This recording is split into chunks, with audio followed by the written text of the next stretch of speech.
If you're following along, you will notice that I have skipped from chapter 14 of Revelation to chapter 17. But if you're following even more closely, you'll remember, won't you, that several weeks ago I did chapters 15 and 16 together with chapters 8 and 9 and chapter 6. That was a big sermon. When I looked at the 7 trumpets, the 7 seals, and the 7 bowls, I kind of compressed it all together because there was a lot of similarity and overlap in those texts. So we have looked at these, if in great high-level survey. Now, I know there are a lot of differences of opinion when it comes to the book of Revelation. As I read Revelation, it's not just giving a record from start to finish of what we think of as the end times. Instead, it shows this period from Christ's ascension until his return, and it shows it several times from different vantage points with different emphases. Throughout, the focus, however, is on how the church is called to bear witness to the gospel faithfully, guarding against 2 things. Number 1, compromise with the world, and number 2, remaining steadfast in persecution. So there are 2 dangers the church faces: persecution and compromise. And every chapter in Revelation is looking at those 2 issues. The final series of judgments in chapter 16 was these bowls of wrath that are poured out. And they strike those who serve the beast. They attack the heart of his kingdom, like the plagues that came on Pharaoh and his household. And it ends up at the end of chapter 16 with the destruction of the cities of the world, especially the great city of Babylon. And Revelation has a lot of these overlapping transitions where something is introduced and then the next chapter will deal with it. And so chapter 17, 18, and 19 all deal with the destruction of Babylon. Chapter 17 introduces us to Babylon in the figure of the great prostitute, who is an ally of the beast that we were introduced to a few chapters ago. Revelation has a lot of a cast of characters, and they're strange characters, and they're perplexing ones. To help you understand what's going on, I'd like to borrow a picture from the book of Proverbs. Proverbs is mostly known for its collection of short sayings that are memorable and useful, wise sayings. But it's not just that. It also has this metaphor. There's a metaphor of 2 women that Solomon gives early on in the book: Lady Wisdom and Lady Folly. One of the things that parents try to do for their kids is to help them understand what a good marriage looks like and what you should look for in a marriage partner. And so Solomon is using that idea to say, hey, you've got Lady Wisdom over here and Lady Folly, which would make a better wife? The goal is that his son, and all future readers with him, would realize how much more excellent it is to be acquainted with Lady Wisdom than with Lady Folly, and how important it is to distinguish between them, especially when Lady Folly is so inviting and so attractive. Proverbs 7 says in verse 25, "Do not let your heart turn to her ways or stray into her paths. Her house is a highway to the grave, leading to the chambers of death." This is just what Revelation does in these next couple chapters. It introduces 2 women, and it presents 2 different ways of relating to God and the world. The first is the woman we met back in chapter 12. This was the woman who's clothed with the sun, who's got the stars and the sun and moon, and she represents the church. In chapter 19, she appears as the bride of Christ, the bride of the Lamb. And in chapter 21, she appears as this new Jerusalem coming out of heaven from God. She's all beauty, radiance, purity. She enjoys the love and favor of God forever. And when Christ comes, the church is revealed in all her glory. That's the first woman we meet. The second woman we meet here is in chapter 17, the great prostitute. Prostitution is a twisted and sinful profession that tries to take the good things of marriage and turn them into a commodity something that can be bought and sold. Like all of the lies of Satan, it tries to imitate and twist what is good, and it ends up in corruption and sin and destruction. And when Christ comes in his kingdom, the prostitute who appears attractive, who appears beautiful, is revealed in all of her vileness. And that's what this chapter does. The goal is to draw our affections away from the false bride to the true bride, to the bride of Christ, away from the wicked seducer that is introduced in these chapters. So, who is it? Who does this prostitute represent? Who is represented by this image? To answer that question, we have to answer a bigger question that every reader of Revelation encounters. When? When is this referring to? What time in history does the text of Revelation point to? And there are several answers to that question.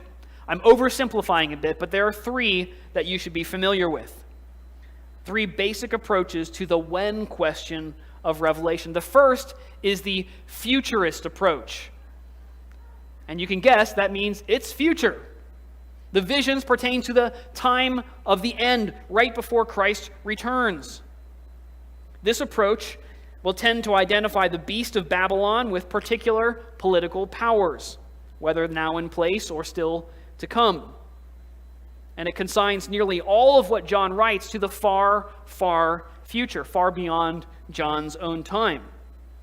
So for the futurist, the woman here is the religion of a future one-world government run by the Antichrist. So that's the first way of reading Revelation. A second way is the preterist view, which is just the opposite. Preterist means past. So rather than looking to the future for a fulfillment, it looks back to what's now past, specifically to the events that happened in the first century. Around 70 A.D., the city of Jerusalem was destroyed. In the 60s A.D., Emperor Nero was in the middle of an awful persecution of Christians that fits in many ways with what the book talks about. The Roman Empire is seen everywhere in the book of Revelation by preterists. Nero or some other emperor is the beast. The Roman imagery is all over this passage, by the way. I mean, it's hard to imagine an original reader coming across the line in verse 18 that there's a great city that rules over all the kings of the earth, or that this woman is seated on 7 hills. Just like Chicago is thought of as the Windy City, Rome was the city of 7 hills. Ironically, so is Cincinnati, the town I grew up in. But I don't think that's meant here. People in the first century would have heard this and thought Rome, Rome, Rome, all over the place. They would have thought of Roman imperial religion as the system of false worship that rides on a beastly empire that absorbs the kingdoms on all sides and sits on 7 hills. So a preterist would read these prophecies about the destruction of the Roman Empire because it has persecuted Christians. And there's a lot of plausibility there. But there's a problem on both ends. Both of these approaches limit the usefulness of Revelation. If it only applies to one generation of Christians, then what do I do with it? If it only applies to people at the end, what good is it to me? If it only applies to people in the past, what good is it to me? The preterist position is unsatisfactory because Rome never quite reaches the worldwide power that's described here. And the futurist position is unsatisfactory because it fails to recognize the power of Antichrist throughout all of history. There's another position, the one I hold to, though a lot of good people would disagree with me, and it's known by a lot of names. One of the most common names, which I don't like, but we'll have to use it, is the idealist approach, the idealist. And I think it combines the best aspects of other ways of looking at Revelation. Rather than looking for a single fulfillment at one period of time, idealists see multiple incarnations of the powers of evil throughout history. Though Nero was a beastly persecutor of Christians, he was not the last. The Roman Empire was not the last empire in history to use the power of the state against Christians. Tyrants and dictators and empires through all of history have carried out Satan's purposes, persecuting the Christians. And as such, they too are agents of the dragon, just as the beast is. So, the idealist, in addition to seeing the beast throughout history, sees this prostitute showing up over and over again throughout time in false religious systems that try to deceive and pervert the truth of God. Now, this may come as a surprise. When the Bible talks about Antichrist, every single time it's not talking about a single individual. Every single time. The word Antichrist shows up 5 times in the New Testament, only in the books of 1 John and 2 John, and about half of those times it's plural. John speaks of the spirit of Antichrist, 1 John 4:3. 1 John 2:18 talks about many antichrists have gone out into the world. It's a plural thing, and that fits very well with the idealist version that says this is a spirit that pops up throughout history. Having said that, you read in 2 Thessalonians what Paul talks about the end, and he talks about this man of sin, this man of lawlessness, who is at work right before Christ's coming. And he sounds like a personal antichrist, not an idea, not a spirit, an individual. And some of Revelation points that way too. I believe that these incarnations of Antichrist throughout history culminate in a final individual who is backed by government power, allied with false religion, and is destroyed by Christ at his bodily coming. But I also think that there is a spirit of Antichrist, as John says, that's working today and is in the world alive and well, whether or not we're in the very last days of history. All that to say, what we're looking at in this chapter about Babylon, this great city that rules over all the earth, we shouldn't dismiss it as Rome from the past, nor should we push it off to some future that we don't have to reckon with. Instead, we need to be looking carefully at what this says to see where this deceptive power is at work today. In the world, in governments, and even in the church. So the text introduces this great prostitute and actually kind of moves on from her after verse 6 and talks about the beast on which she rides. So I want to look first at the woman and then at the beast. First, the seductive power of Babylon, and then the political power behind Babylon. Verses 1 to 6 show us the seductive power of Babylon. 4 things I want us to notice about its seductive power. First, Babylon has evangelistic reach. Or another way of putting it, Babylon has a great marketing strategy. It says in verse 1, she is seated on many waters, which helpfully, verse 15 explains, the waters you saw where the prostitute sits are peoples, multitudes, nations, and languages. How did she get such a wide reach? How does she have such grand influence? Well, verse 2 tells us the kings of the earth committed adultery with her. The inhabitants of the earth were intoxicated with the wine of her adulteries. Seduction, drunkenness, adultery.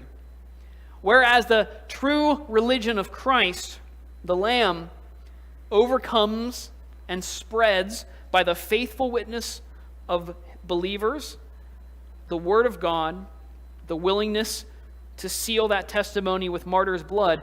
Counterfeit religion, Satan's work here, relies on deception, drunkenness, altered states. It's not just referring to one false religion, but to every human belief system that's promising wholeness and enlightenment but it drugs people into accepting the lies of Satan. That's its marketing strategy. Looks great on the outside, but it's full of uncleanness and destruction. It's the classic bait and switch. So that's the first characteristic of the false religion discussed here, is that it's evangelistic in reach, or it has a great marketing strategy. Secondly, Babylon is a system of idolatry. Rather than worshiping the God who made the world, Babylon promotes blasphemous claims made by human empires. Look at what man has done. Look at what we have wrought. The woman, it says in verse 3, sits on a scarlet beast covered with blasphemous names. So we saw back in the 13th chapter, these blasphemous names are claims to be like God, claims that the things of man are worthy of worship, which is idolatry. And our world is full of idolatry. Pop culture is full of idolatry. Hero worship, following everything that celebrities do, the undue attention, even the criticism that we give to celebrities is a form of idolatry. The scrutiny with which we look at their lives is an undue interest, showing that our hearts are pulled aside by them. And the entertainment industry is the very picture of idolatry. It wants us to give our attention, our affection, and our money to things other than God and His kingdom. Look at this. Be attracted by this. Give your attention to this. Spend your time on this. Whereas we're called to seek first God's kingdom and His righteousness. Entertainment says, no. Seek first pleasure. Seek first enjoyment. Seek first fulfillment. John's vision portrays this idolatry with this beautiful, it's not a beautiful picture, it's a powerful picture. She held in her hand, verse 4, a golden cup filled with abominable things and the filth of her adulteries. This beautiful, rich vessel filled with disgusting contents. There's much that our culture celebrates that is truly vile, that is morally corrupt.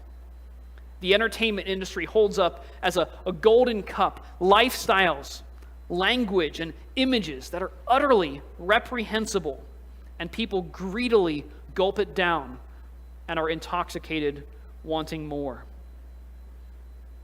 This is the nature of false religion. It is idolatrous and intoxicating. Third, Babylon is characterized by luxury through oppression. Luxury through oppression. This is a major theme in chapter 18, so I'm only going to touch on it briefly. But you can't miss how this woman is attired. It says she was dressed in purple and scarlet, was glittering with gold, precious stones, and pearls. She's the very picture of opulence and wealth and luxury. Any religious system that enriches people in power at the expense of poor and vulnerable individuals is rightly called prostitution. Great example of this in America is the so-called prosperity gospel. This health and wealth teaching that is a unique creation of American Christianity, a unique perversion, I should say, of American Christianity, and it's exported all over the world by satellite TV. We should be ashamed of preachers dressed in $10,000 suits, sitting on gilded chairs, promising financial blessings to poor Christians who will send them their paychecks. And yet, that is the Christianity that many people in the world see coming from the United States. God help us. It is prostitution. False religion is characterized by luxury maintained by the exploitation of the poor. And finally, Babylon abuses and murders the followers of Jesus. Among the many voices in our world that are tolerated and accepted Christianity is often not received. It's a voice that is not welcome in the public discourse. False religion will not have Christian voices. It seeks to silence, exclude, oppress, and destroy Christian witness. It says in verse 6, I saw the woman was drunk with the blood of the saints, the blood of those who bore testimony to Jesus.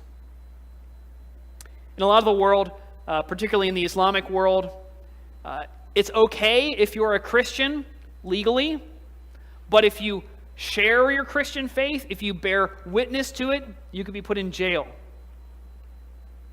You could literally be incarcerated or worse for bearing testimony to Jesus. Russia, incidentally, made a similar law of banning proselytization. The voice of Christian intolerance of other ways that says this is the way is oppressive to people, and they don't want to hear it. And so Babylon, false religion, seeks to silence and ultimately seeks to kill the Christian witness. From Nero and Domitian in the 1st century, to Stalin and Mao in the 20th, to ISIS and others in the current era, human empires and would-be empires have sought to exterminate Christianity. They've worked with false religions and with humanistic belief systems to exterminate and silence the voice of Christ in his church. That is the work of Babylon in history. So this is the woman, this false religion that seeks to deceive people with its marketing strategy, that seeks to set up false gods, that is full of idolatry and immorality, and ultimately opposes the testimony of Christ. The rest of the chapter then deals with the beast on which the woman is seated. And it looks just like the beast we saw in chapter 13, 7 heads, 10 horns. One addition here that it's a crimson beast. It's scarlet in color, just like the dragon. It's red. You know where its power comes from. But once again, this beast represents anti-Christian, anti-Christ political power.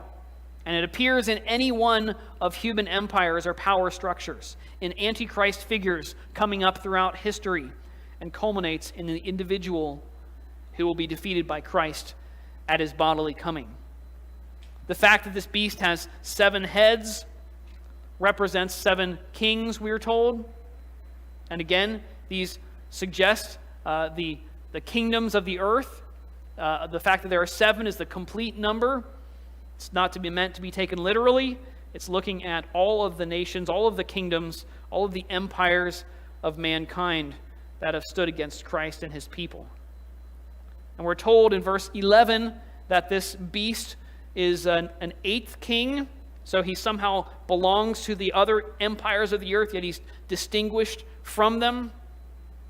I think this refers to a final antichrist figure who mounts a final resistance against Christ and his church, and he uses political power to do it. And you'll see this coming up in chapter 20 in particular. It says in verse 14, they, that is the kings of the earth that are allied together, will make war against the Lamb will overcome them. Actually, I meant to read verse 13. They, that is, have one purpose and will give their power and authority to the beast. They will make war against the Lamb. This counterfeit kingdom of the world is like Babel of old, setting up a monument to human achievement. It seeks to ally itself with false religions or to corrupt the true faith of Christ in rebellion against him, who is the legitimate ruler of all the earth. The great encouragement of this text is that system is doomed to fail. It will be thrown down. Verse 14 says that evil is defeated by the Lord Jesus Christ himself. They will make war against the Lamb will overcome them. Again, think of the irony here. All of the nations of the world, all the kingdoms of mankind are allied together, and they're defeated by a sheep by a lamb who looks like he's dead already. Such is the ironic victory of Christ. But that's not all. Evil is self-defeating. Look at verse 16. The beast and the 10 horns you saw will hate the prostitute. They will bring her to ruin and leave her naked. They will eat her flesh and burn her with fire. Evil defeats itself. Think of Adolf Hitler, for example, who declared war on the rest of the world. How did he end his days? Hiding in a bunker, eventually taking his own life, falling on his own sword, as it were. That is the nature of evil. And throughout the Bible, that image of being killed by your own sword is a picture of how evil defeats itself. Think of how many people in the Old Testament are killed with their own sword. Goliath, a prime example.